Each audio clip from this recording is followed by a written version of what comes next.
çfarë sifat duhet me pas njëri që ti e përzit për shkak tonin? A ka mundësi më kuptu nëse shoku është i mirë edhe ai i keq i bëhet i mirë?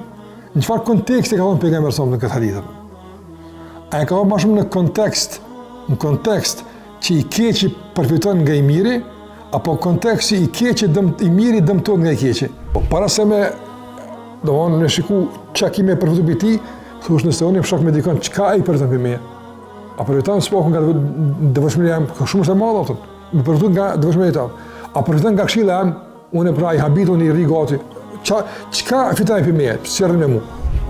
Cilat janë obligimet tona ndaj shokut, ndaj miku, edhe ndaj njerëzve në përgjithësi dhe cilat janë ato nevojat kryesore që duhet na me ja përmbush njëri tjetrit.